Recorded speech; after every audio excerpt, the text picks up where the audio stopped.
Folks, how are we doing today? So I just had to do a hot take on the Federal Reserve and Jerome Powell. I feel for him.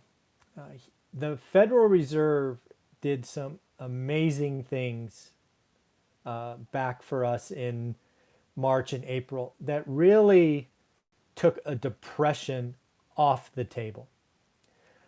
They now realize that they're pot committed, to use a poker term.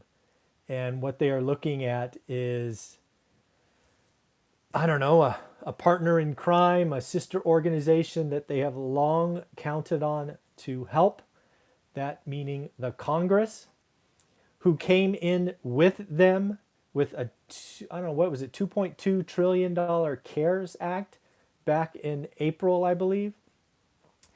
And now the Federal Reserve is begging Congress to do something. For the last 3 or 4 weeks, the Federal Reserve has been hinting, suggesting, trying to influence action. Today, October 6th, Jerome Powell is essentially begging Congress to do something. Jerome Powell came out and basically said, stop it. Stop worrying about 600 or 400. Jerome Powell is saying there's very little risk of overdoing it, but there is huge risk in doing nothing. Unfortunately, this decision is now 100% political. We have taken this critical decision right up until an election, which we are now less than a month away. There is a good chance that the Senate flips, and if it does, it's pretty bad.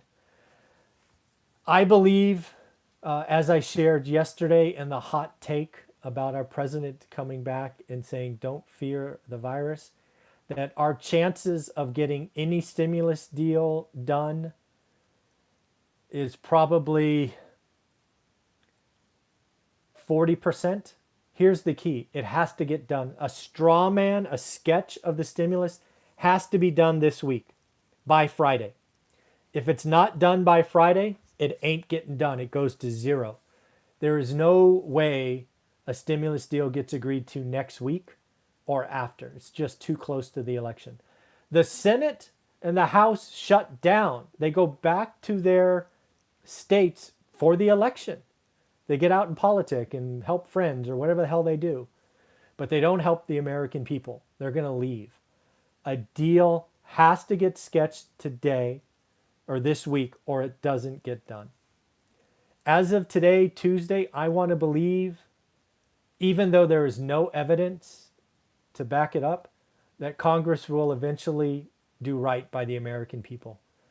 We have a whole rung, small and medium business, service sectors, increasingly getting crushed. And without this second half of the bridge that, again, the Fed, the Treasury, Congress did in March, if they don't finish the second half of the bridge, we will have a double dip recession. It will be nasty and painful. It's going to be rough anyways. Don't get me wrong. It's not like it's going to be a party in Q4. But the Federal Reserve doesn't beg. Jerome Powell, as of today, is begging for Congress to do something. I just don't think they're listening. I just don't think they're listening. So it's very interesting to watch. So we're going to see. We're going to probably know by close of business tomorrow if something even has a chance. But yeah, it's certainly less than 50-50, and there is zero chance as of Saturday that something gets done. They're going to leave Washington. They're going to go back to their states, and we're going to suffer in Q4. So I want to do that hot take because I have never heard the Fed beg before. Jerome Powell is now begging Congress to do something. We'll see if it helps. Take care.